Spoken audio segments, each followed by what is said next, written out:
to start. One question for our online folks. Manchester, how's the other? Who's Dan's iPhone? All right. Did you see the union leader today? Dave, can you put in the chat asking Dan's iPhone who that is? Will do. Thank Yeah, it's you. gonna solve housing. Oh, Right. God, yeah, it's gonna solve housing. All right, I think, Peter, we are ready to start. If you are, Momentarily.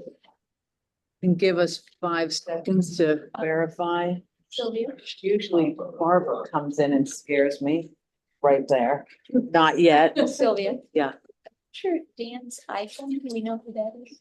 I've checked. Dave is checking. Oh, okay. Yeah. Okay, Why? let's get rolling, everyone. Why is Good that? morning, everyone. Welcome to the Metropolitan Planning Organization meeting. Could I have a motion for the action? Could I have an action on the minutes from July 23rd, please? So move. Second, Mr. Chairman. Thank you. Is there any corrections or omissions? Not hearing anyone speak. Sylvia, do you want to do a roll call and approval or disapproval of the minutes? Happy to. From Auburn, we have in the house today, Chris Sterndale. Here and I.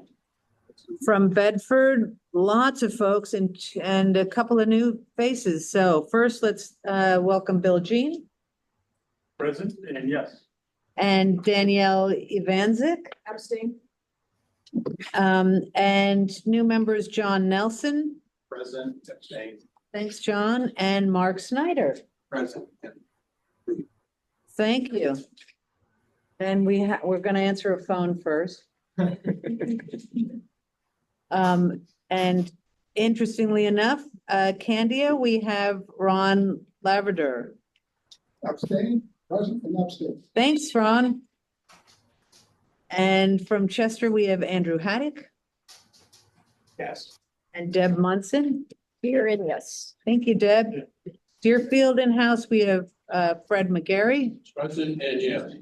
and Errol Rhodes. Present and yes. Thank you. From Derry, in-house, we have Richard Tripp. Yes and yes. Thank you. And online, we have Jeff Moulton. Here and yes. Thanks, Jeff. From Francistown, in-house, we have Gary Schneckenberg. Present and abstain. And I'm seeing Alfie. Is that Alfred Eisenberg? Yes, it is. And here and yes, from Francistown. Gotcha, Alfie. That is fun. Oh. Okay, what's it all about? Very nice. Peter. I bet he's never heard that. Never. Never. Only from old people like me.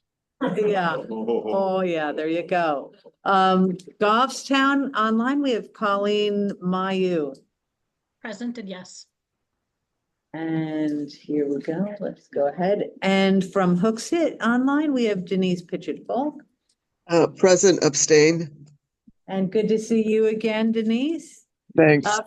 From Londonderry, we have in-house Art Rugg Present and yes on the minutes. and Patrick Cheatham. Present and abstain. Thank you. And online, Brian Battaglia. Present and yes. Okay, I see I missed Jacob LaFontaine from Goffstown. President, yes. Thank you, Jacob. Good to see you. From Manchester in-house, we have Peter Capano, Present and yes. Dan O'Neill, Here and yes. Eliza Augusta. Here and yes. Okay, that was a slight nod, so I'm gonna have to talk to you later. Kevin Shepherd, Here and yes. not that anyone's ever mispronounced my name, never happened. New Boston, Mark Sunan, Here and abstain. online, thank you so much. Where online, Danny Jean Stewart, Here and abstain. thank you. From Wyndham, we have our chair, Peter Griffin in-house. Obviously here and yes. We also have a guest from Wyndham. I will just note DJ Withy, just to say hello. Behind you. He's with the Cult of Manchester. Yeah. Sylvia, al- you actually forgot me from Manchester also. No. What, oh, there you are, Marcus Ponce de Leon. Yes, ma'am. Oh, thank you so much for speaking up. Anybody else? No worries. And here and yes, also. Oh, thank you. All right, I think I have everyone from communities. From MTA, we have Mike Whitten in house. Here and yes. Thanks, Mike. Anyone from DOT? Didn't see anybody. Okay. And just to acknowledge from, although non-voting member, we have Jack Wade from DES. Here. And we have Vincent Pagano from Central New Hampshire Planning Commission. Everyone. And then we have a whole lot of staff, and that should do it. Okay. This is so great to see so many people turning out. This is terrific. We have a great turnout. Okay. I'm going to turn it over to Suzanne Niebar, Resilience Improvement Plan. Thanks very much. Me neighbor. Me neighbor. Hi. Hi. There's a way to remember my name. I've had a lot of people panic when they see it. It's just like German and scary. It's a me that lives next door. Me neighbor. Pretty, you know, you don't need to be intimidated. All right, so let me pull up my presentation. Okay. Dave, or you can let me know when I'm sharing my screen properly. That would be awesome. Do you see Canva right now? I see Canva, but it's not in full screen. Okay, I just bumped it to full screen. Let me know if you see that come to you. It is in full screen. Thank you. Really appreciate it. Okay, so let me hide some things for the, let me, here we go. Hide this too. Okay. Perfect. I'm gonna say it's cool that this meeting is being recorded. Okay. All right, everybody, let me back it up a little bit. So I got bumped from last month's meeting, but I'm really excited to give you an overview of something we're embarking on right now. This is basically the next step in SNHPC's work to connect transportation planning to climate planning and really think about how we can create a more robust and resilient transportation network. I'm going to give you a big picture, like bird's eye overview. I told Sylvia I would keep this short. So if there's a lot of questions, we'll find a way to continue this conversation in the future. But I always like to start with a definition. You know, we all know the word resilience. We hear it everywhere, and it's good to agree upon what we're talking about. So I pulled this definition from the Federal Highway Administration, really looking at resilience as the ability to anticipate, prepare for, and adapt to changing conditions. And then also when there's a disruption, having the ability to withstand that, to respond to and recover rapidly. So we're really thinking about this and using the Federal Highway Administration lens when we're talking about resilience. And it's, all of this resilience improvement plan work falls under something called the PROTECT program. So I'll dig into that a little bit shortly. Some of you may have seen this graphic that we've created in-house before, but I really like to paint a picture of, you know, what does climate resilience mean as a whole? And it's really a two-pronged approach. A lot of times we're talking about mitigation. And that's really, in the climate world, it's thinking about how do we reduce greenhouse gas emissions, kind of reduce the rapid advance of climate change. So when we talk about that, you might have heard me present about climate action plan work that's happening through the statewide DES initiative or through EPA funding, really think strategically about all the ways we can reduce greenhouse gas emissions. The other really critical approach is adaptation. So looking at our infrastructure and seeing, well, what do we need to do to manage risks? It might be about hazard mitigation, flood protection, infrastructure improvements, but there's a lot that can be done to really look at the situation at hand and adapt to the changes that are coming. Now, when we're talking about resilience improvement plans and everything I've seen under PROTECT, that all seems to fit very squarely in the adaptation side of the equation. So you'll see that this is what we're going to be focusing on for our resilience improvement plan. And for those of you who are relatively new to SNHPC, I wanted to give a little bit of a primer on some existing resources that you can find on our website if you're curious about this topic and want to dig in deeper. So back in 2020, the team published something called a vulnerability assessment that was specifically looking at stream crossings in the region. So we're talking about culverts and small bridges, places where our roadways intersect with our waterways. And that tends to be a really crucial place for flooding concerns, right? So that's where our roads are very vulnerable. So there was a very systematic assessment of all of the culverts and bridges, the stream crossings in our region, and those were laid out in that 2020 vulnerability assessment. Then, this came out in the last few years, we started working on something called our roadway adaptation toolkit. And here we did a little work to expand our analysis a bit further. So rather than just looking at those individual stream crossing sites, we started to think from a corridor planning standpoint. Where are our greatest levels of vulnerability? We also started to look at different types of hazards, including looking at flood zones and steep slopes. And then we did a really fun workshop. We put together a lot of great ideas for, well, what are the strategies we can start to use to adapt our roadways more effectively? The Resilience Improvement Plan, we're actually in a great position now to build upon all the work that's been done so far. And what we're going to do is a couple of things. We're going to expand our lens of analysis even more broadly. So we really just focused on flooding as our primary natural hazard we were concerned about. We're going to start to think about other natural hazards we might want to consider. And we also are going to start to think about other types of transportation infrastructure that we may want to consider besides just our roadways and our bridges and stream crossings. So we might think about transit. I'm talking to you about that. We might think about trails, other types of specific pedestrian and bike infrastructure that's part of our surface transportation network. So we'll play really big, expand our analysis much more broadly, and then end up starting to hone in on what are our priority projects that we want to focus on the most. And so now I'm going to tell you a little bit more about what is a resilience improvement plan in terms of the federal specifications. And this is a relatively new opportunity. We're all learning about it. I've been on a lot of webinars and roundtables with other MPOs. We're all looking at each other, trying to figure it out. So I think I'll just give you a big picture overview of the basics, and we'll learn more as we go. This is going to we'll be working on this for about the next year. One thing that I've seen other communities do, and I really like this idea, is because it's focused on transportation, let's call it a transportation resilience improvement plan. It's a little bit more of a positive acronym. I was like, somebody let's take a trip with me. Let's go on a journey together. No rest in peace right now. So a few basics here. Again, this is a planning opportunity highlighted under Federal Highways Protect program. I won't read that acronym for you. It does not trip off my tongue well. But this is something that's eligible for state DOTs and MPOs to develop. This is a voluntary plan. It's not required in any way, but they're encouraging this as an opportunity for states and for MPOs to get much more aware and strategic about resilience opportunities.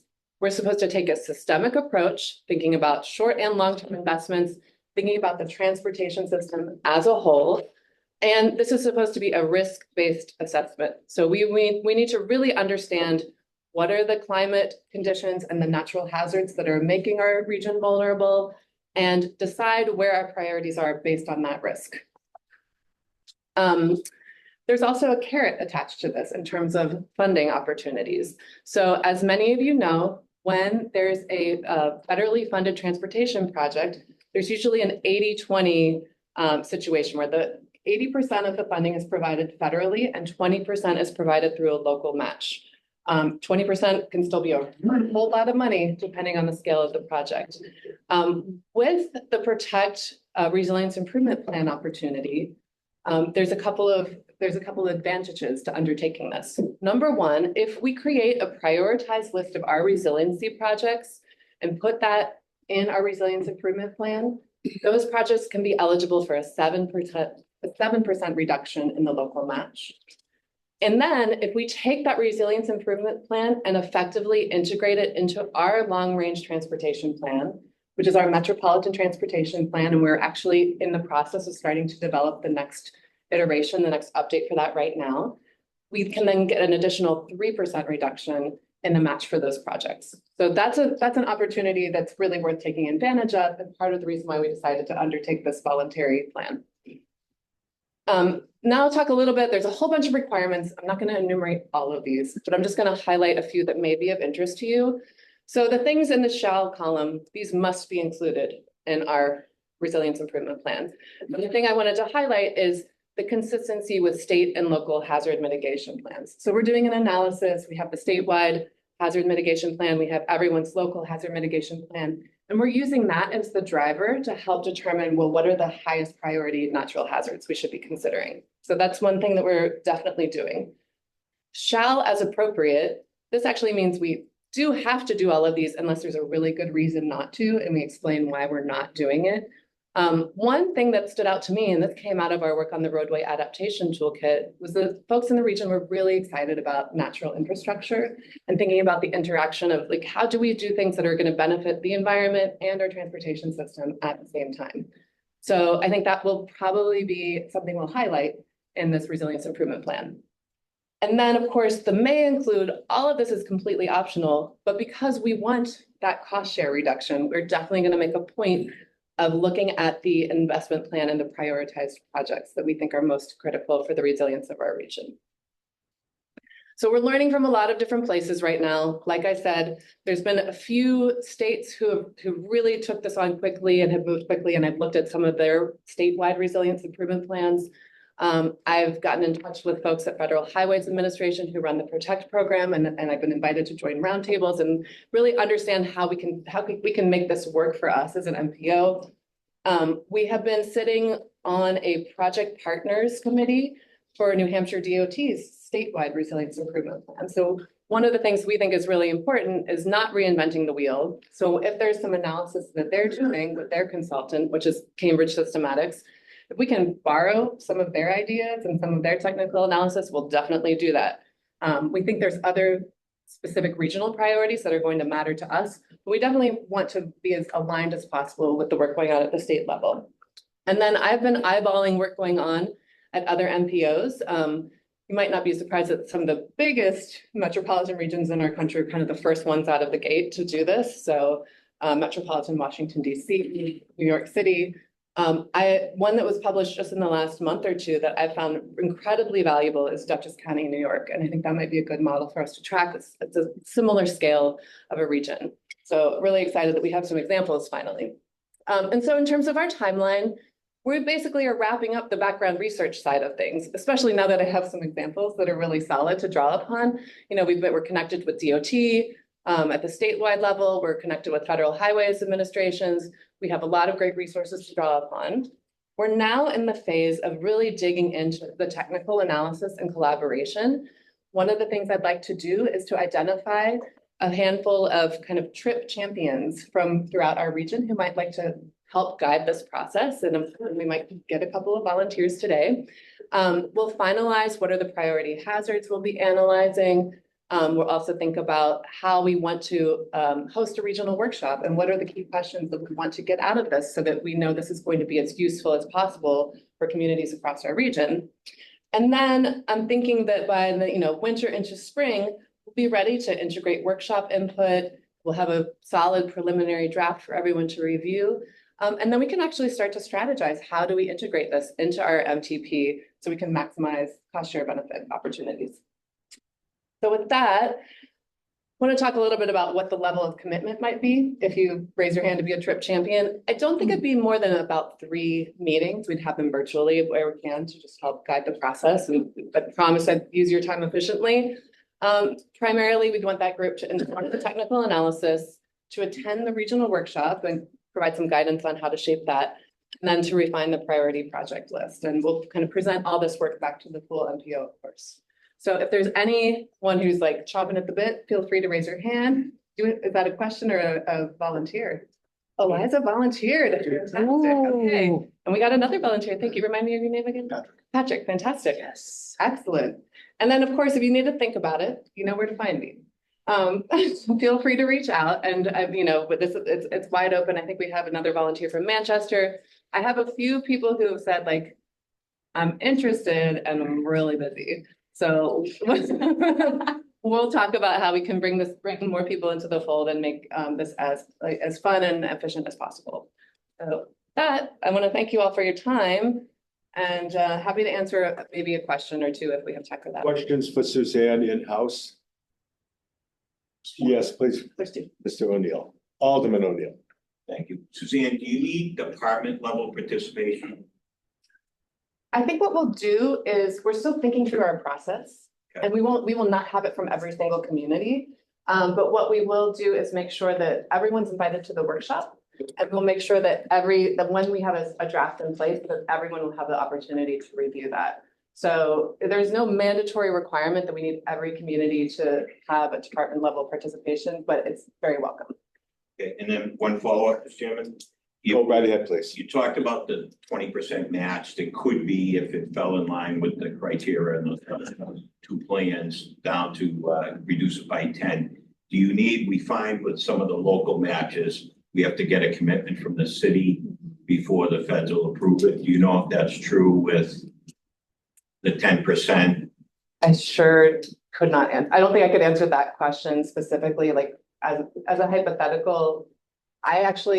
I think that this program is so new. I need even examples how other communities are taking advantage of that match reduction before we could even talk about it. Okay. But we'll keep you in the loop as we learn more. Appreciate it. Thank you. Of course. Good question. And I think- Any additional questions in-house? Andrew had a question. Yes. okay. Could you open the screen so I could see? Oh, sure, of course, sorry. Anyone, Sharon down below. anyone calling in has a question for Suzanne? Going once, going twice. Suzanne, thank you so much for being patient and continuing this from the last meeting. Any other business to come before this meeting? I think we're good. Okay, could I have a motion to adjourn, please? So moved. Is there a second? All those in favor? Aye. Opposed, abstained, it's unanimous. Thank you. I'll call to order the Southern New Hampshire Planning Commission meeting. Could I have motion on the minutes of July 23rd, please? Motion to approve. Is there a second? Second. Any corrections or omissions in-house or calling in? Okay, not hearing any. Sylvia, take it away. Okay, we're doing the roll call, right? Yes, we are, please. All right. We'll go quickly, first names, so we have some time. From Auburn, we have Chris. Aye. Bedford, Bill. Present, yes. Danielle. John. Mark. Yeah. From Candia, Ron. Thank you. From Chester, Andrew. Yes. Deb. Here, yes. Deerfield, Fred. Present, yes. Errol. Online from Derry, Jeff. Hearing yes. And Richard. Hearing yes. From Francistown Online, Alfred. Can't do Alfie. Too personal. Alfred? Okay, stepped away a minute. Gary. Yes, excuse me, I'm saying. From Goffstown, we have both online Jacob President, yes. and Colleen. Present and yes. Thank you. From Hooksett Online, Denise. Present, abstain. Thank you. Londonderry Online, we have Brian. Present and yes. And in-house Art I'm here and yes on the minutes. and Patrick. Present and abstain. And from Manchester in-house, we have Peter, Present and yes. Dan, Hearing yes. Eliza, and Kevin. And online, we have Marcus. Present, yes. Excellent. From New Boston, Mark online. Here briefly and abstain.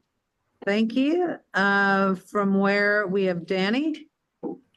Danny Jean, present and abstain. Danny Jean, thank you. And I will make a hyphen there. Wyndham, we have Peter. Present and yes. And let's try to run back to Alfred from Francistown. Are you back yet? Yes, present and yes. Perfect. Okay. Okay. Number one, Sylvia, do you want to go over the nominating committee update? Yes, I do.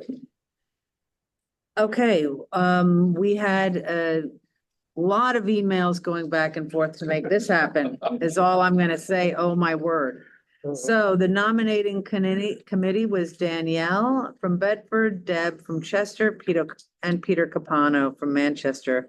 But what we've landed on, we're really excited. We have for our executive committee chair, Bill Jean from Bedford, vice chair Gary Schneckenberg from Francistown, secretary Art Rugg from Londonderry, and treasurer Ray Clement from Manchester. And that's as quick as I can go on that. I mean, you promised me I would have it for life. Did I? Just kidding. That is we're fortunate we have such talent, and those are great examples. Do you want any action on it, or just, I think we're technically supposed to elect. okay, could I? Mr. Chair. I thought I thought we did that at the annual meeting. I think that's if we don't do it here, we can do it then. Fine, and let me just make, in addition, we have for the executive committee, and I've just twisted Ron Labrador's arm from Candia and Ed Lapointe from Wyndham to join us for the executive committee as well.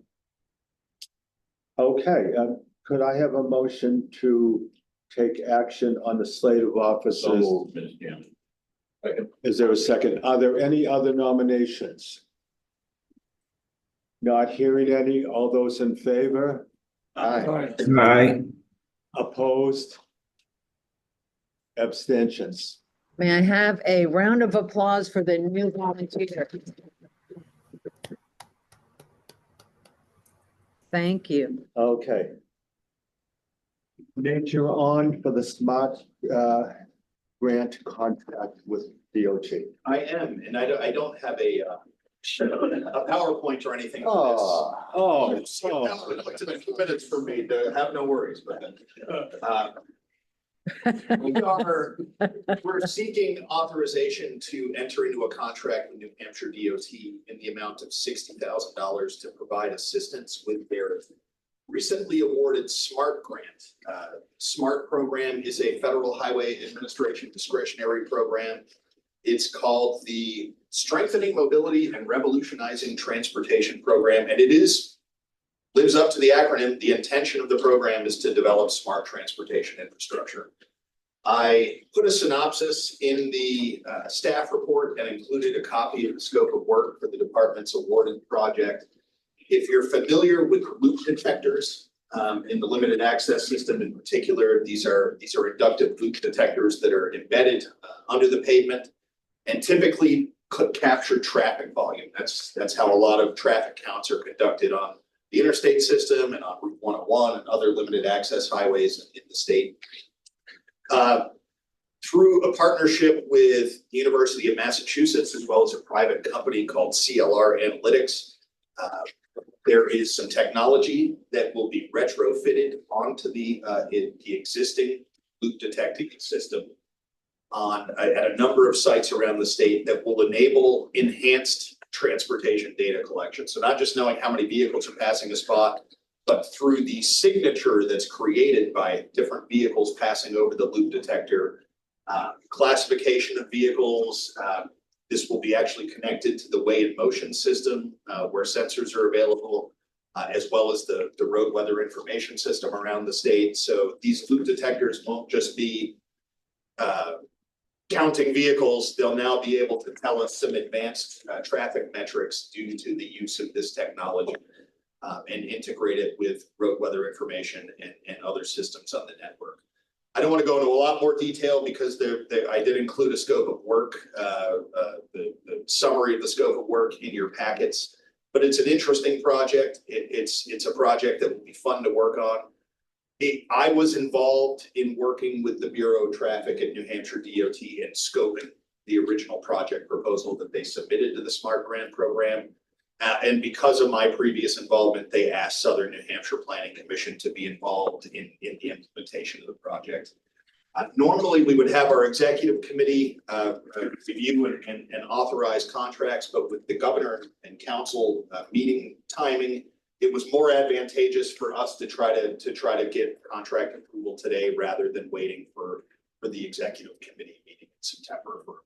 So that's our request for you today, is to authorize a contract with New Hampshire DOT for $60,000 for this project. Questions for Nate in-house? Yes, please. What is the accuracy of the signature portion of that? That was the most fascinating part of it. Yeah, so the way in the scope, there's this little diagram here that shows, in this case, a double tanker trailer, and the signature that's created when it goes over the it's called an individual vehicle record, but in reality, those signatures correlate to, I think, about 100 different vehicle types. So they're not, perfectly individual, but they provide enough granularity and to understand what's happening to, like I say, about 100 different vehicle types. Quite accurate overall, because it's based on the mass and axle width of the vehicle that's passing over the loop detector. And in some cases, it's so accurate that you can match the same vehicle traveling. You don't know who's driving that vehicle. You don't have any personally identifiable information, but based on the match of the signature, you can actually derive potentially some origin destination information about that particular vehicle and where it moved throughout the system because of the signature match. And that could help to understand where there might be overweight truck risk on the network and some other things. So, but overall, pretty high level of accuracy as I understand it. Thank you. Yes, Peter.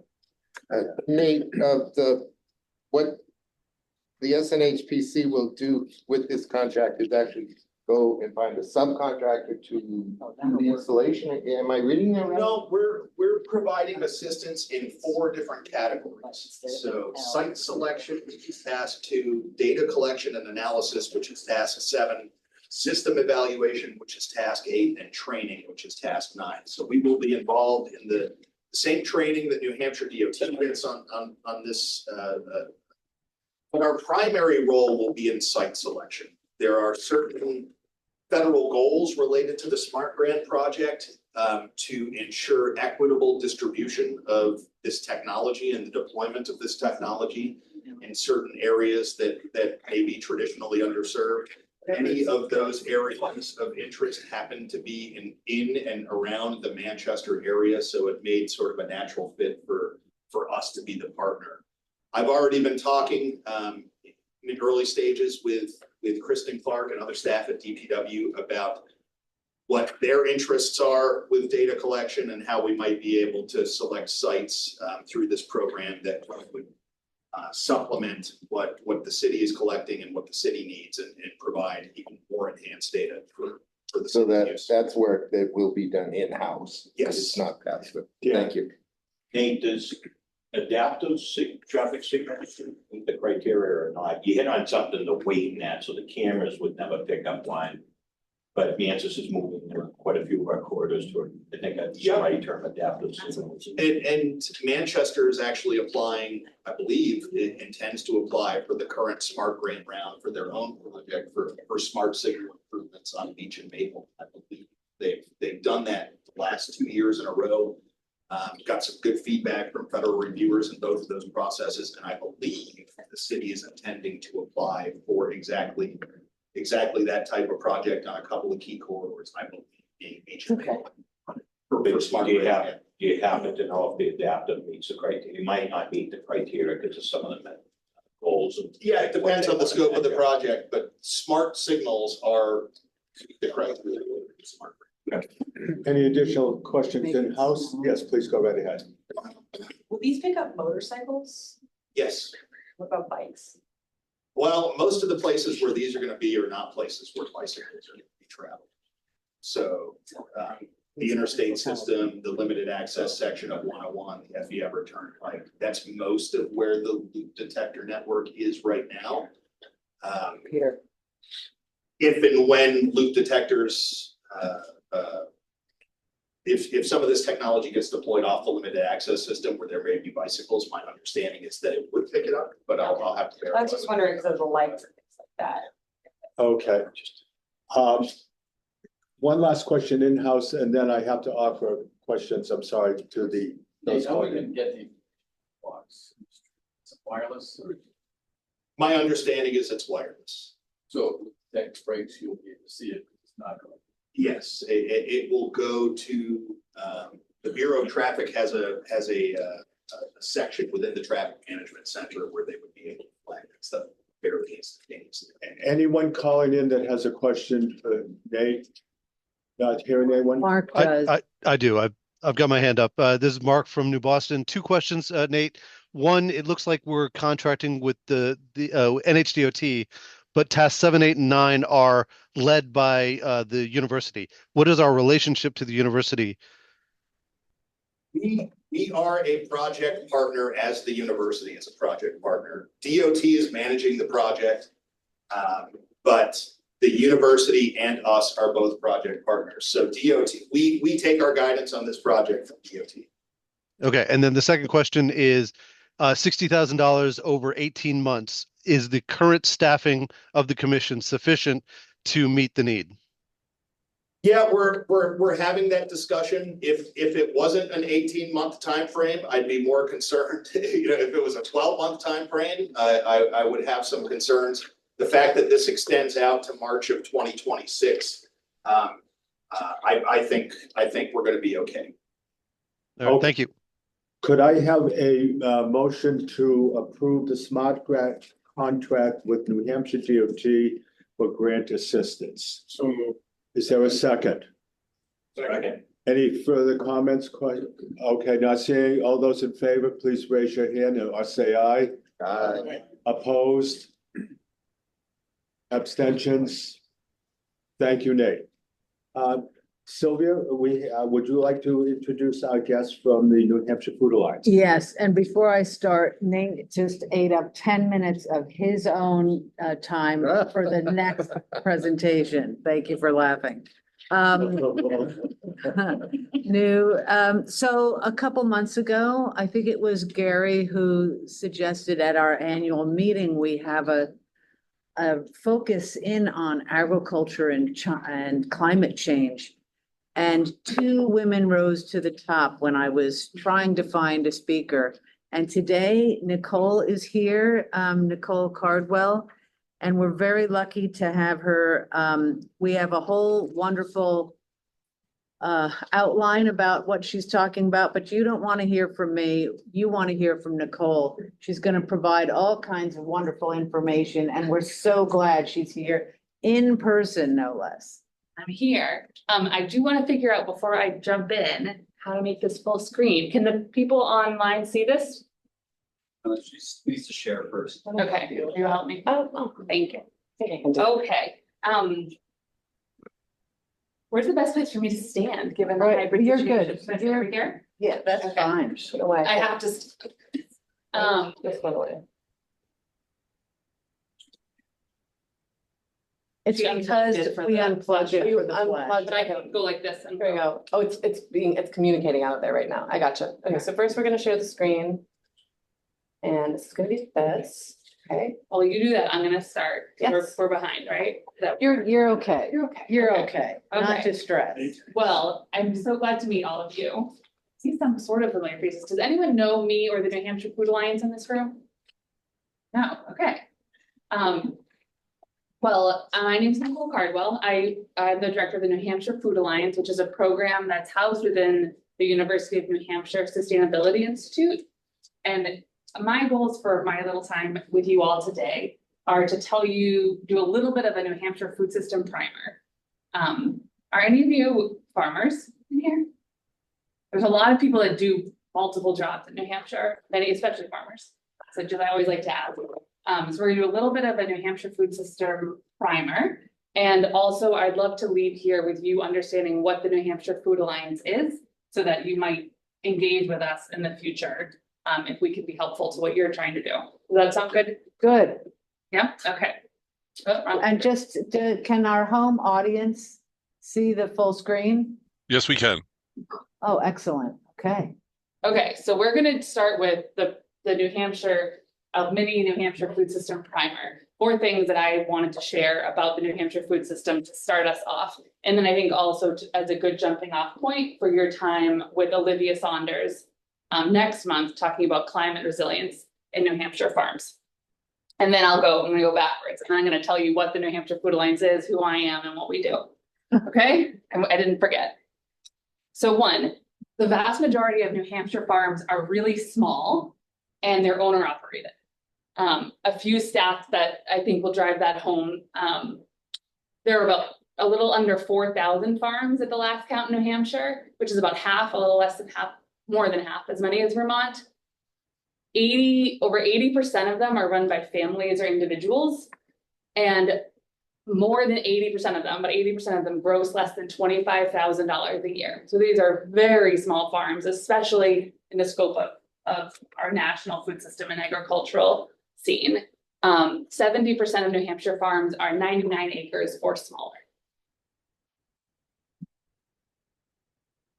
They're producing all different types of food.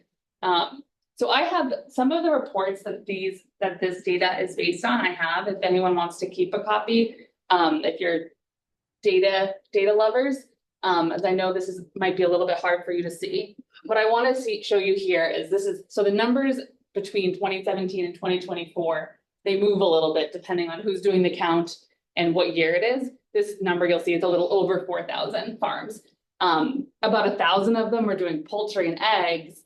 Then that one's hay, cattle, and the numbers go down. Maple syrup, goats, this is fruit here.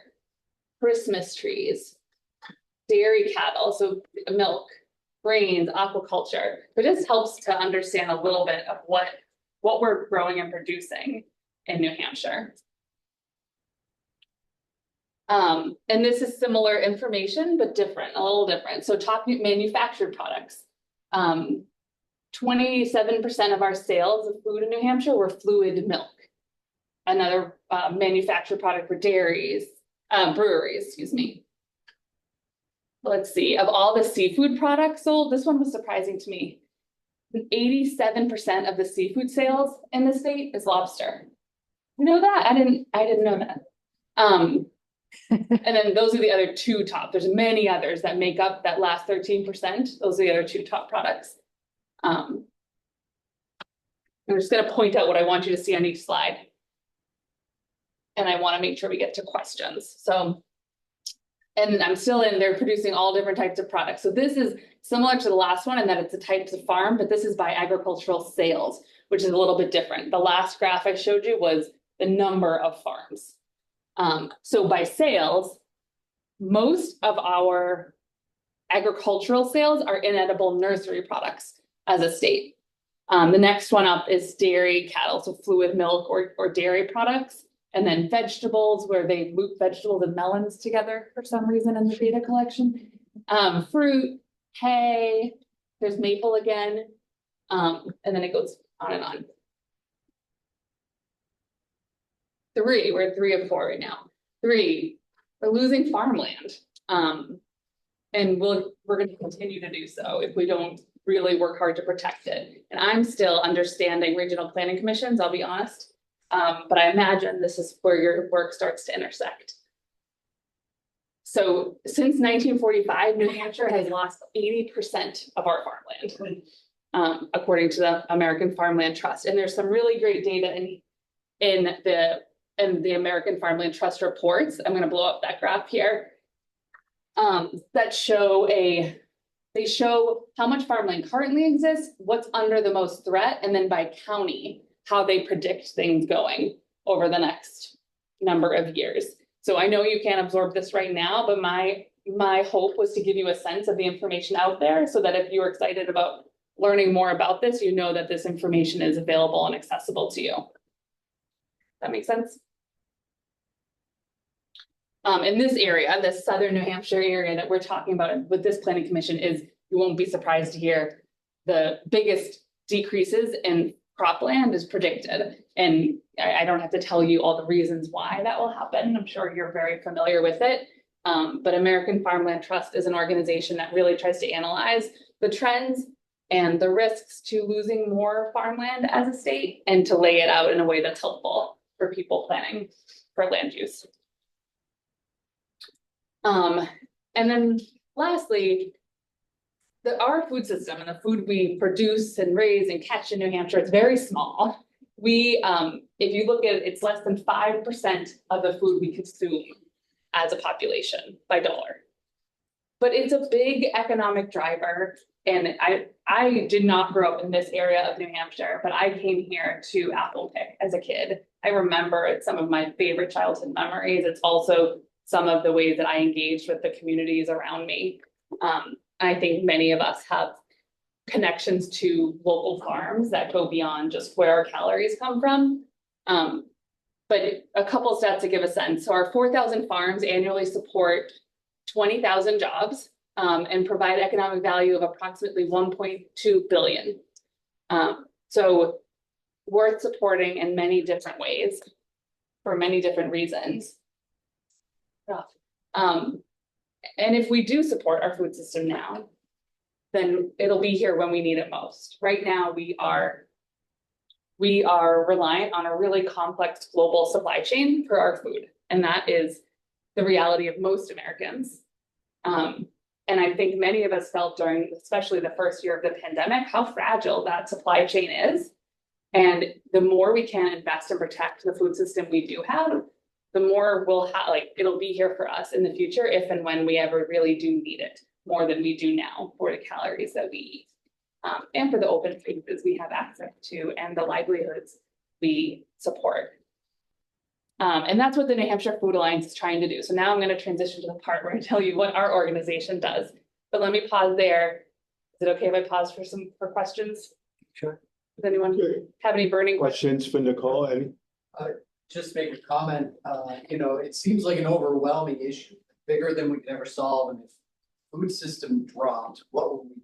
Start. But there's actually really good examples of societies overcoming this. And one I would tell people to look into is Cuba.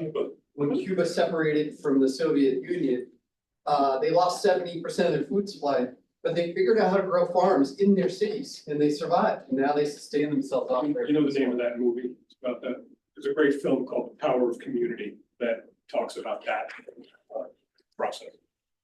Thank you for that. Absolutely. Okay, Dan, go ahead. Nicole, is there a website that lists all the New Hampshire farms, maybe by category? I love that question. Because I'm trying to get funding to do that right now.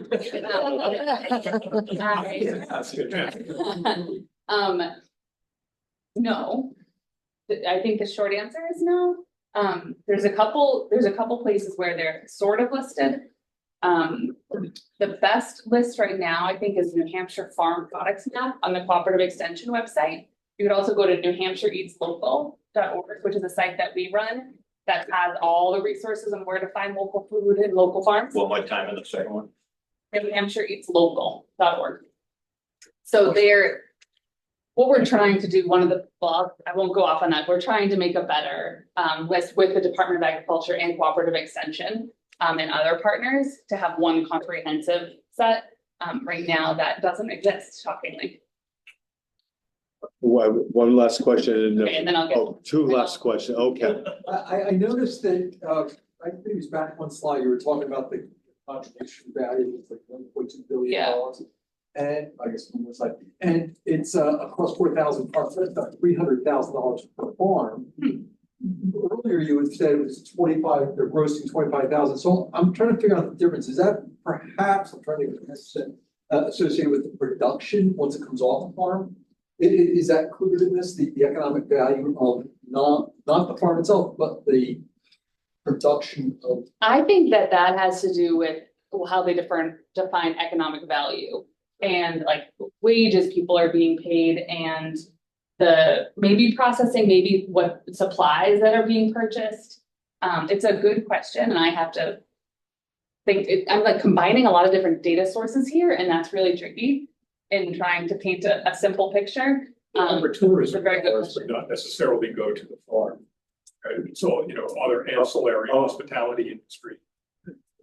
That's a good Yeah, and question. then some So- people, when some set sources, when they measure the food system, they're looking more at restaurants, like broader food service. That's not what this number was referring to. That's what I checked for. But it's a good point. I'll look into it more.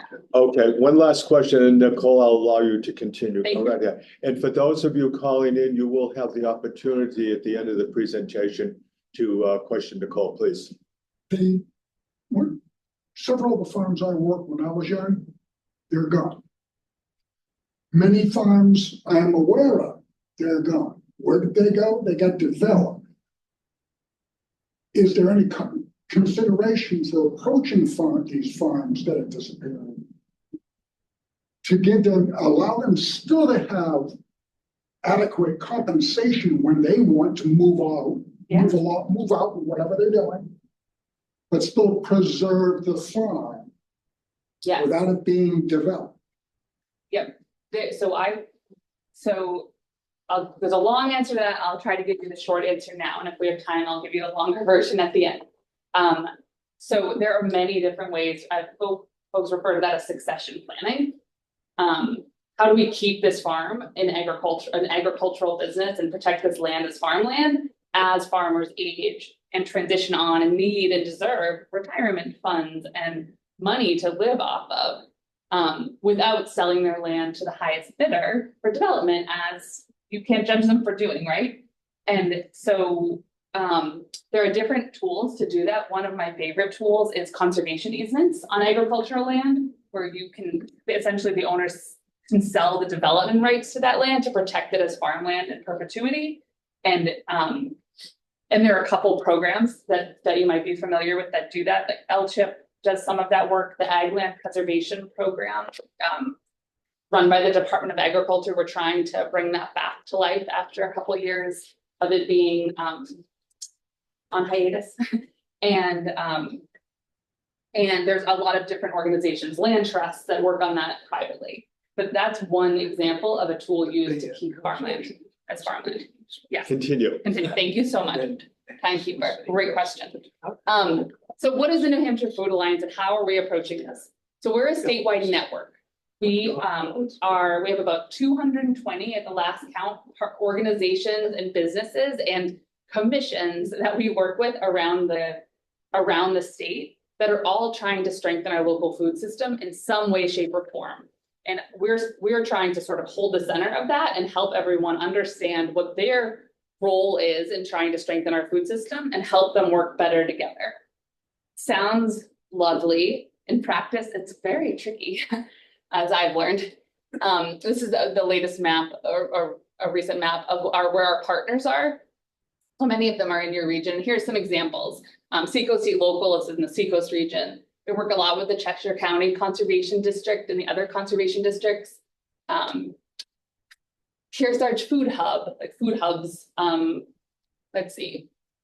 CELT is a land trust example. New Hampshire Hunger Solution works statewide. And so New Hampshire Hunger Solutions is a great example. They work statewide on hunger and food access. We work on local food systems. So where we come together is access to local food. And there are many programs that do that. And I'll give you an example. So this really was my aha moment of what the New Hampshire Food Alliance could be or is aiming to be. At the start of the pandemic, there were two separate problems happening. In March, April 2020, everything was shutting down, right? So schools and colleges were shutting down, restaurants were closed down, everything was closed down, and farmers were going into growing season. So they had buyers lined up for their food, and no market to sell into, as these restaurants and colleges struggled themselves to figure out what they were going to do. That was one problem. The other problem, unemployment was skyrocketing, food insecurity was spiking, and all of the food banks and the food pantries around the state were seeing increasing need. So two separate problems, and the New Hampshire Food Alliance sits just outside of that. Those two populations don't talk directly to each other that much. But the New Hampshire Food Alliance sort of sees the bigger picture. It brought together the different organizations struggling with those issues and envisioned a combined solution. And got some funding to launch New Hampshire Feeding New Hampshire. So we got some funding through it that was available to have the New Hampshire Food Bank buy food from, that first year was 170 farmers that had lost their buyers because of the pandemic. And they bought the food at market value and had more fresh, healthy food in their pantries around the state. We managed that program and helped shepherd it for a couple of years. And then as of last year, it lives now. We sort of incubated it for 2 to 3 years. It now lives in the New Hampshire Food Bank. They recently got a $900,000 grant to continue it. And the most recent numbers are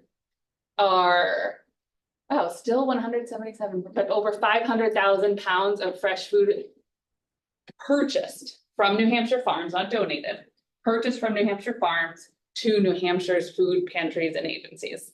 And what the role we played was seeing the potential solution, organizing Zoom calls, moving it along, taking good notes, asking good questions, and shepherding it forward. And now it has a permanent home. So that's my favorite example of what the best that a network can be. We also serve as the representative for New Hampshire in regional conversation. So there's a lot of things, a lot happening in the New England food system conversation. There's this one group, New England, Feeding New England, who commissioned the report that much of the data I've shared today comes from, especially the good-looking charts and graphs and things. And that's a representative from each New England state, along with our Department of Agriculture counterpart, including in New Hampshire. We were really proud and excited that the New Hampshire Department of Agriculture joined us in this partnership. And we meet regularly and are working towards strengthening our regional food system together. So the New Hampshire Food Alliance plays that New Hampshire representing voice in the larger conversations.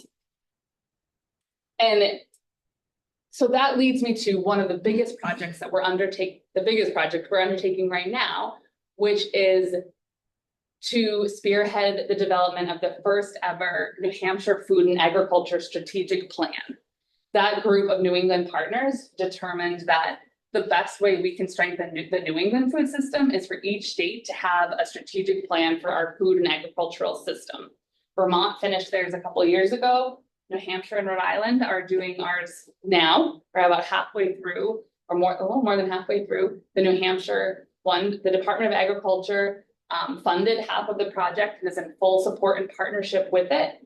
And we're working on it right now. We've identified 27 different issues and products that are central to a thriving New Hampshire food system, like land use planning, for example, and are bringing together subject matter experts to say, here's where we're at, here are the opportunities and challenges, and here are 3 to 5 very specific recommendations on what could move our state forward, what could move the needle a little bit or a lot on what it means to be have a strong food system in our state. And then we're going to categorize those by who can actually make that happen. What can the regional planning commissions, what's in your purview? Hopefully in 6 months, I'll be back here with a list to say, these are the 4 things that regional planning commissions can do to really help support strong local food systems. It depends what the subject matter experts come up with, but that's what's happening. These 27 teams have been developed and they are meeting over the next 3 months. Each team is writing a brief. So there'll be a land use planning brief. There will be a dairy brief. There will be a meat and eggs brief, agritourism. You can see the full list on our website. And each brief will have a 30-day public comment period. So this is the big ask for me to you is, if you are interested in any of this, you will have opportunities to review these draft 2-page briefs. They're very concise, and give comments before they are finalized. And that's when we really, if you're like, oh, you know what, the people writing these don't understand at all. I'm just beginning to understand the difference between conservation commissions and regional planning commissions. And it's so hard to understand New Hampshire. And so if you look at it with your eyes, you can add so much. So there will be a running, a brief tracker, and you can sign up for alerts to say, oh, I really want to see this one or that one. And then they'll be available for review and comment for 30 days each in this fall. So there's other things you can do to get involved, but that's my major ask of you. We have a newsletter that goes out once a month with New Hampshire food system news you need to know, sort of aggregates things from all of our partners. We host an annual statewide gathering in May that has where about 150 to 200 people come together.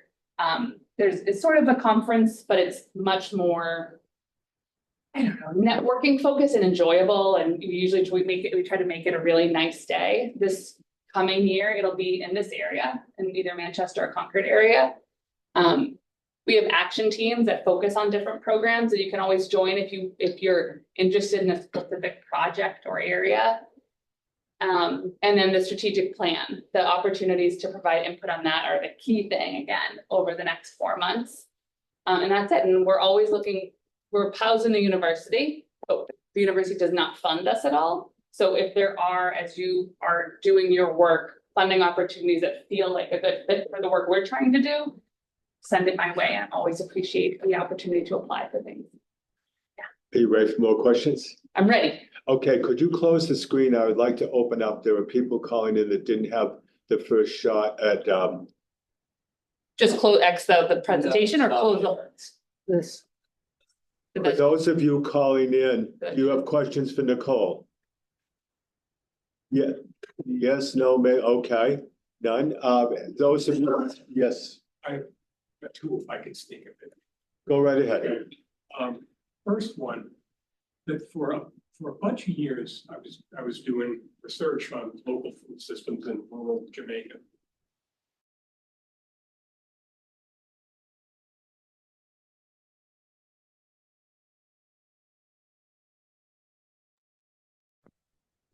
Hello, the video seemed to freeze in the conference room.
We're having a little bit of a technical difficulty. They're going to restart the system and we should be back in a moment. Thank you for your patience.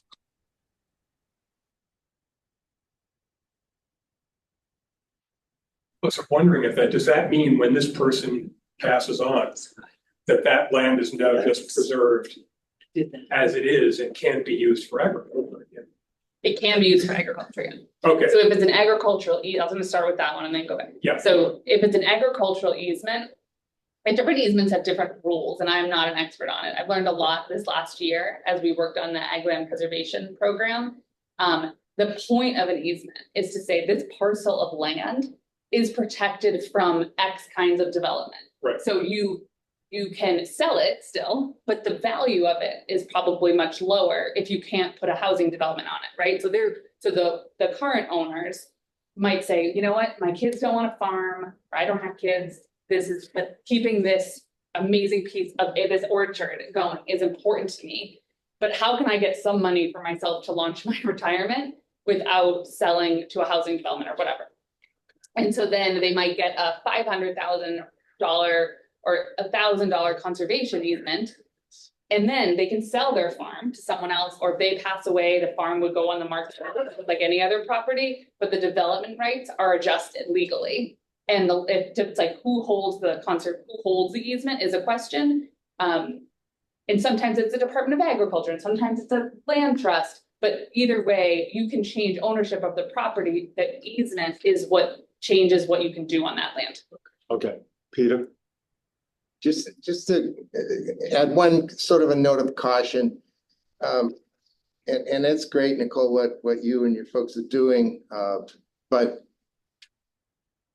when you make the housing development the enemy of the farm, I have a problem with that because we have a huge housing issue. Absolutely. And just, I hope, I'm very happy to see you nodding. You understand that. I do understand that. Yeah, I've used that example multiple times.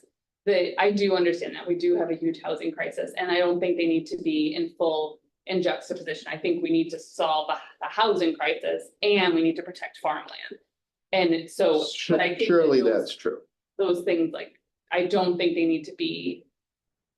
I think we can't take all of our, I don't want us, I guess I should say, to take all of our farmland and turn it into more housing. Of course not. But I absolutely think the housing price, and it's related to agriculture too. You can't have a thriving food system if no one is anywhere affordable to live, right? So absolutely, full agreement. Sorry if I was soft. Well, I just caution you not to make that the enemy. That was not meant. One last question from in here. Go right ahead.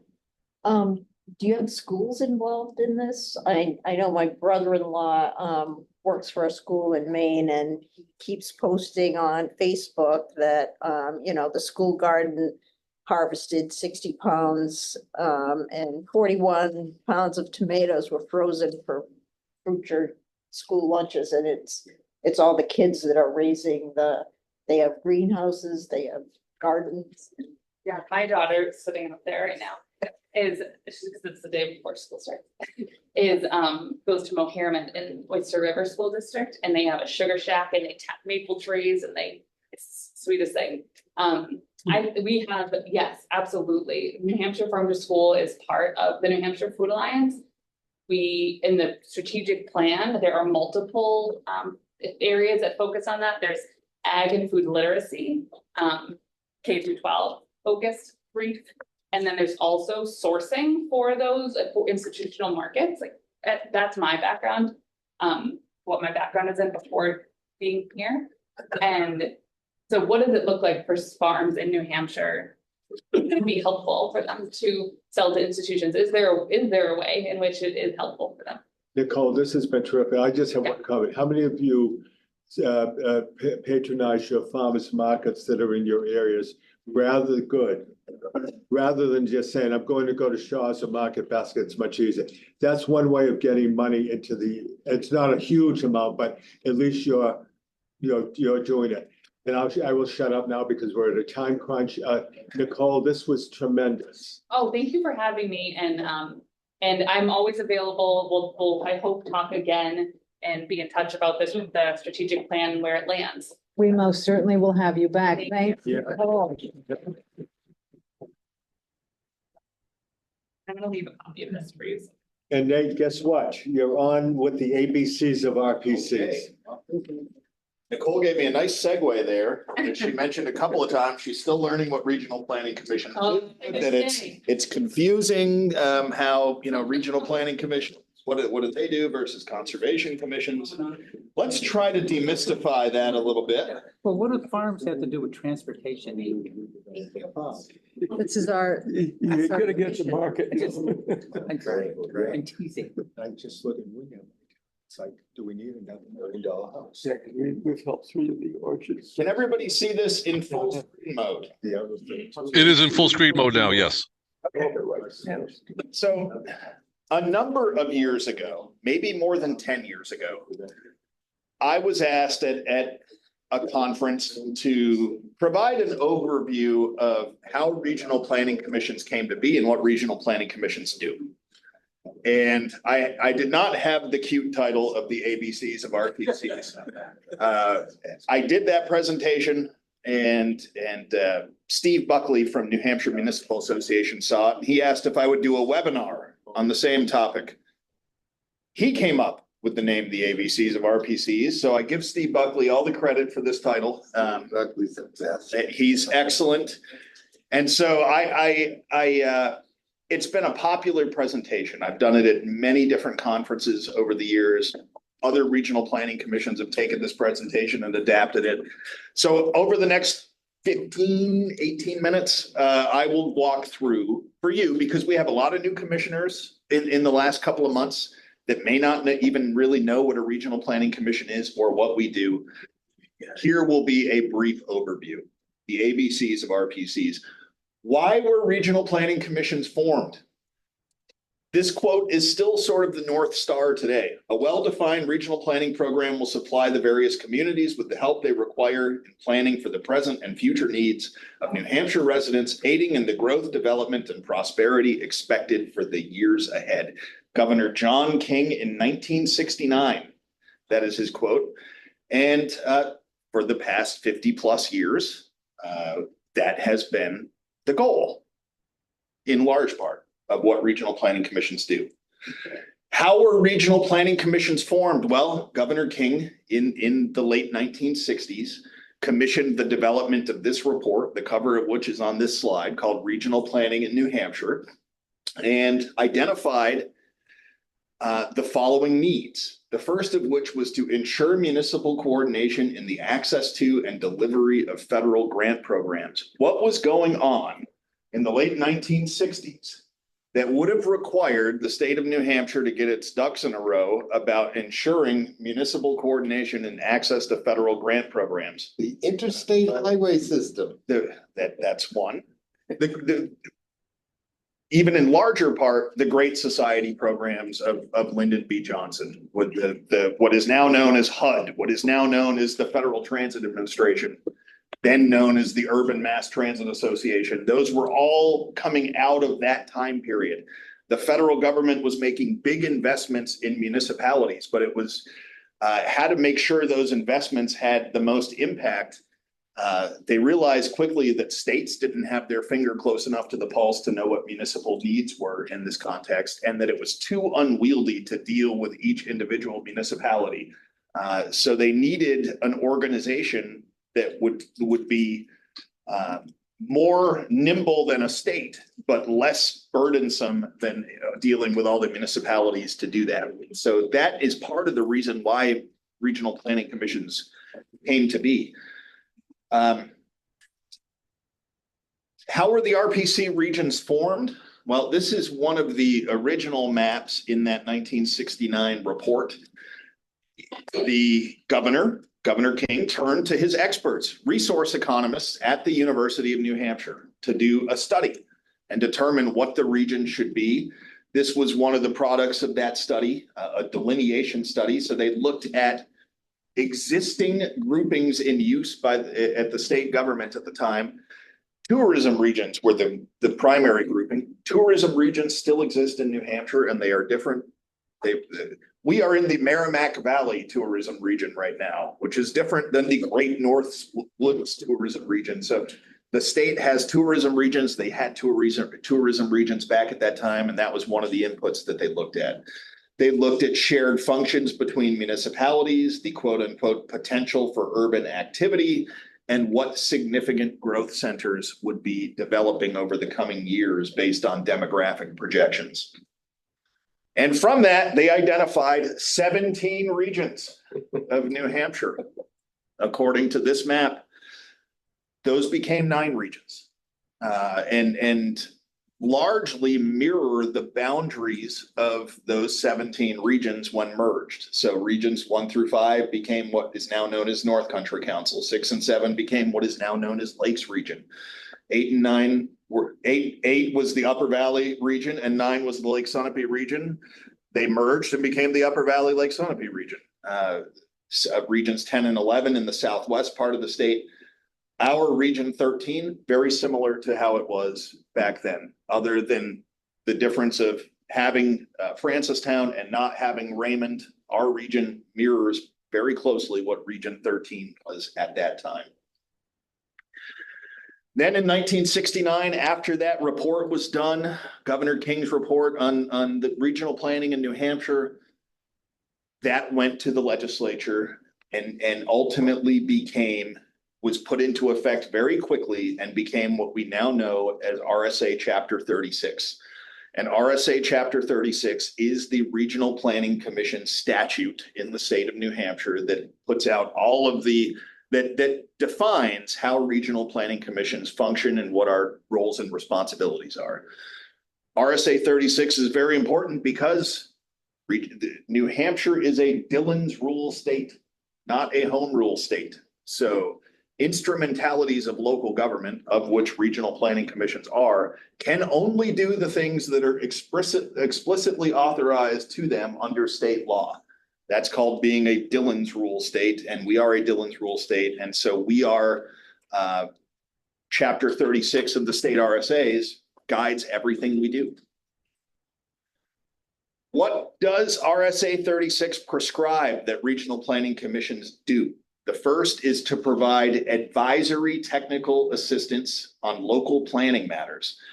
The important thing here is that it is advisory. Nothing about what regional planning commissions do or their role in local planning matters usurps the authority of the municipality. The planning board still has jurisdiction over planning matters in the municipality. The zoning board still has jurisdiction over zoning matters. The Regional Planning Commission has no jurisdiction over any of those things. But upon the request of municipalities, the Regional Planning Commission can provide advisory technical assistance. Regional planning commissions are charged with preparing a regional comprehensive master plan. We are embarking on an update of our regional comprehensive master plan as we speak. It must be updated every 5 years or sooner. And it must include land use, transportation, communications, parks and recreation, public facilities, conservation.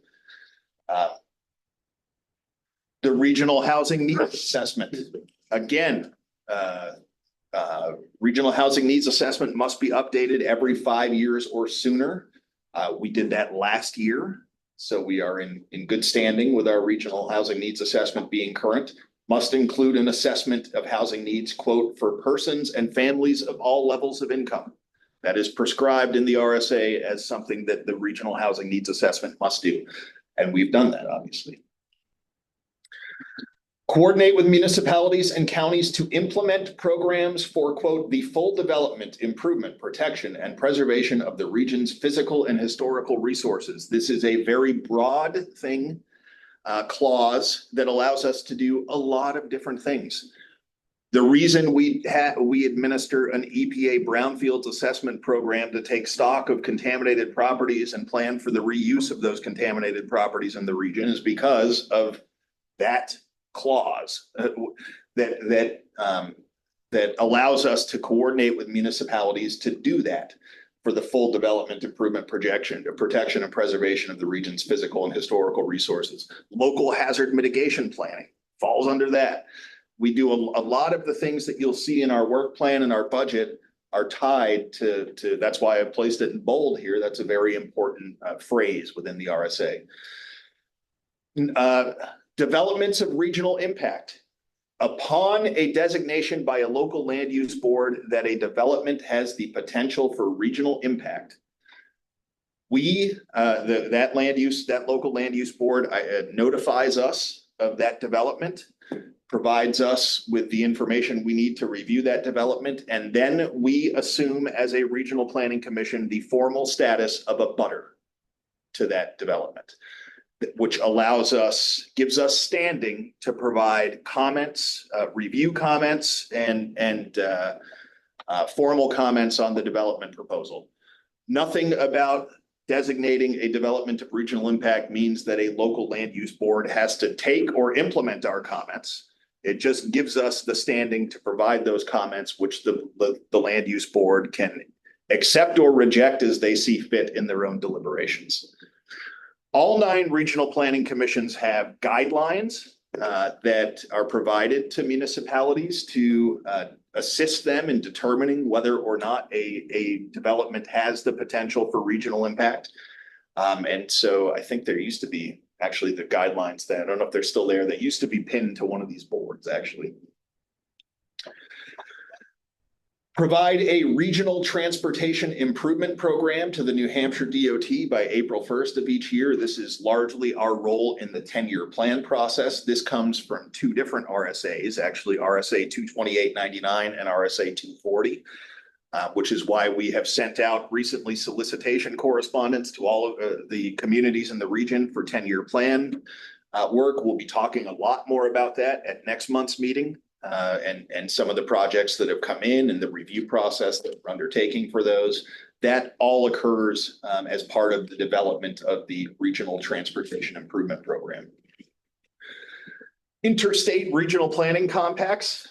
This is enabled under state RSA. I worked for 10 years for the Upper Valley Lake Sunapee Regional Planning Commission before I came here to the Southern New Hampshire Planning Commission. For most of its existence, the Upper Valley Lake Sunapee Regional Planning Commission had 3 communities in the state of Vermont that were member municipalities. It was a bi-state regional planning commission that is allowed under state RSA.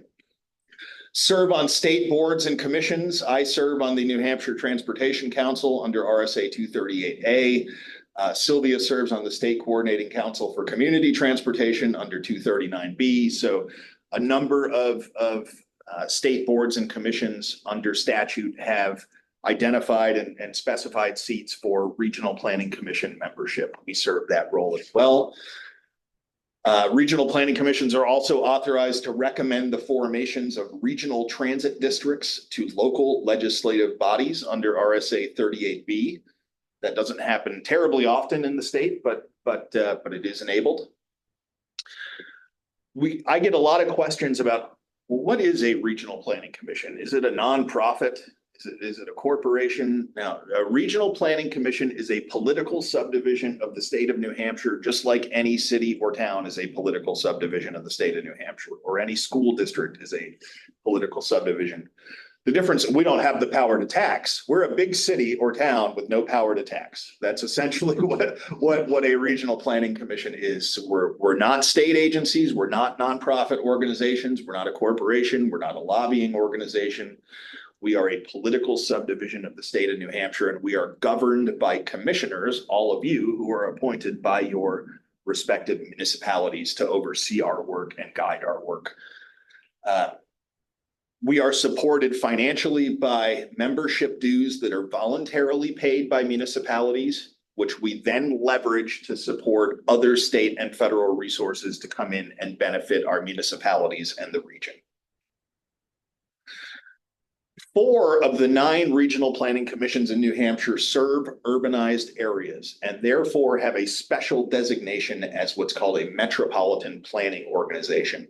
So Nashua serves the Nashua urbanized area, Rockingham serves the Portsmouth urbanized area, as does Stratford, which serves the Dover-Rochester urbanized area, and we at Southern serve the Manchester urbanized area and part of the Nashua urbanized area.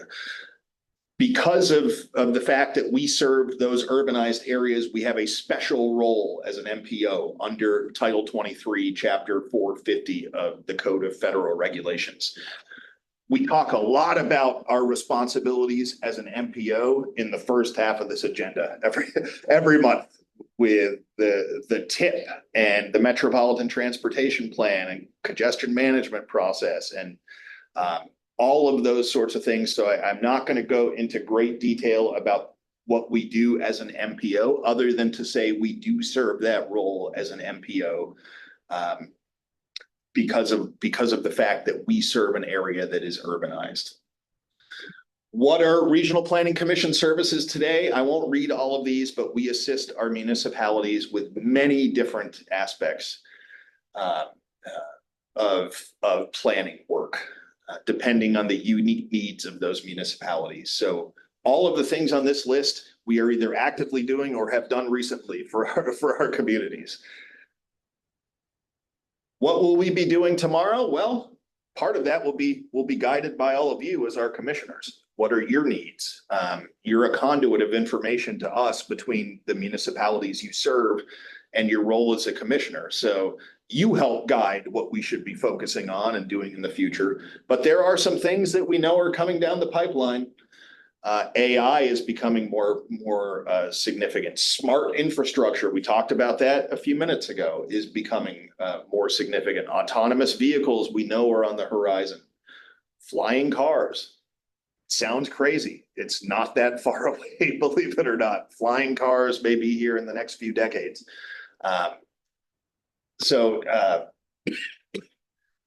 Lastly, my pitch to all of you is the role of a regional planning commissioner, generally speaking, a 4-year term, but please be advocating to us through these meetings and through your correspondence and communications with our staff.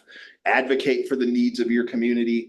Tell us what we should be focusing on to best help your municipality, and help relay information from these meetings back to your town. And be that conduit of information. And then, here on the left, it's a true statement. The communities with active commissioners gain most from their regional planning commission. So that's my plug to all of you as commissioners. Please continue to be engaged and be a conduit of information and bring the needs of your community to us so that we can help address them. And with that, did I make it under 20 minutes? Close. Questions for Nate in-house? I guess I covered it up. No, Richard, okay. So each municipality, which is part of the planning commission, gets 4 commissioners? The RSA 36 spells out a population-based formula for the number of regional planning commissioners that a municipality is entitled to. Smaller communities are 2 commissioners. And then I think over 10,000, it steps up to 3, and then over 25,000, it steps up to 4. I'd have to go back and look at the actual language of the RSA, but it's the number of commissioners that a community is entitled to is tied to its population under RSA 36. And so, yes, I think it's under 10,000, 2 commissioners, between 10 and 25,000, 3, over 25, 4. Yeah. Jim, to the point, the visionary John W. King that Nate referenced, native of Manchester. Along with, I think he created the lottery. There's 2 of his many successful things. So of those calling in, do you have questions? So we're approaching our 58th annual meeting. That is stunning. I mean, when I look at regional planning too, almost as a consulting capacity. The towns that do it voluntarily, the participation, for those towns that don't have huge budgets, they can utilize what they call circuit riders, which go to communities and will work with those communities on certain issues that they might have. It's such an invaluable resource for the state. We're very fortunate that we have it here. So anyway, any other questions? Yes, please. You had talked about how being an active commissioner is really important to getting the full value. Can you just talk about how some of that or most of that work happens at the committee level, things like TAC, the RCC? Yes. So if somebody wants to get involved, how would they channel it? Yeah, good question. We do have a number of active committees that work on key issues. So Mike mentioned our TAC, our Technical Advisory Committee. That works really in the weeds on transportation issues and serves as an advisory committee to all of you. But if somebody, depending on the needs and interests of a commissioner and the community they serve, if they had specific sort of in the weeds transportation issues, bringing them to the TAC would be a good first step to get those issues vetted, develop a plan of action, and then raise that up to the full commission. So we do encourage full TAC membership as well from all of our municipalities. We have a couple of municipalities with open seats on the TAC right now. So I'll take Mike's question as an opportunity to plug membership in our TAC. And I know Sylvia's been in contact recently with some of the communities about TAC membership. Also, we do have an executive committee that meets every month on the first Thursday of the month. Every community has a seat on the executive committee. That's another great opportunity to, if there's something you want to bring forward on behalf of your municipality, talk to your executive committee member, and they can also bring that forward and help it advance things through the executive committee structure and the executive committee meeting. Executive committee does a lot of important functions. Most of our contract approvals, notwithstanding the fact that we just approved a contract earlier in this meeting, a lot of the day-to-day financial management work plan, contract approvals, things like that go through the executive committee. And they help us develop our staffing plan and identify capital needs of the commission and a variety of other things. So I would encourage are there any towns right now, Sylvia, that don't have an active executive committee member? I'm gonna say Auburn, There's a couple. India, Well, Ron is coming. Ron is coming. Deerfield might be one. New The Boston? town of Ware. Wyndham. Executive committee? Sorry, I thought I was on track. Yeah, no, I think one of those communities do have executive committee. Executive committee, no, yeah, you're right. Chris and Ron have agreed. And I can't think of any. Okay. Yeah, executive committee, that's tricky getting a quorum because we have to have 8 people out of the 14 in-house. So you can imagine how difficult that can be. That is why that contract you just approved, because we didn't have a quorum at the last meeting. Are the committees for the RPC, are they codified and We have a number of committees that are codified in our bylaws. So the executive committee has distinct functions in our bylaws. We have a budget committee, a building committee. We are unique in the fact that I think we are the only regional planning commission that owns the building that it operates out of. So we own this building and property and we need to maintain it and make sure it's in a state of good repair and make improvements where necessary.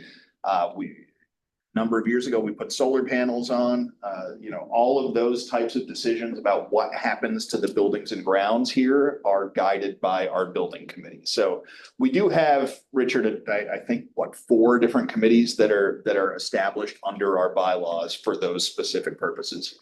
Okay, for those of you that have additional questions for Nate or Sylvia, you can connect them after the meeting, put them forward after the meeting. We have one more item on the agenda, Clausen and Tethers Award nominations. Who will be speaking on that? I guess I can mention we're still open for nominations for Clausen Awards, which honors a volunteer in our region, or the Tethers Award that recognizes a professional in our region who go above and beyond their typical duties. Also just wanted to, the closing for that is Friday, so if you can get those to me by Friday. I put paper copies of the nomination forms over by the cookies so no one would miss them. And then the annual meeting itself, the next commission meeting will actually be the annual meeting. So don't come here, go to the Deerfield, but you need to let me know what your meal choice is. We have chicken, salmon, or a vegetarian option. Dairy field. At the Dairy Field, and please make sure to invite guests. And we are continuing the conversation of agriculture. Your next speaker, Olivia, she is an award-winning expert in agriculture and is going to focus on climate resilience. And that was the request. So we have a low number right now. So I'm hoping that we have a lot of you go home and contact Linda and tell her that you want a couple tickets and yeah. They're $20 each. So it's cheap money, but that's the Dairy Field. Okay, any public comments? Any commissioner comments? Speak now or forever hold your tongue. And not seeing any, could I have a motion for adjournment, please? Whoa. You gotta be quick on him. All those opposed? All those approved. Thanks, everybody. Thank you so much. Whoa. Great meeting. We'll order more pizza next time.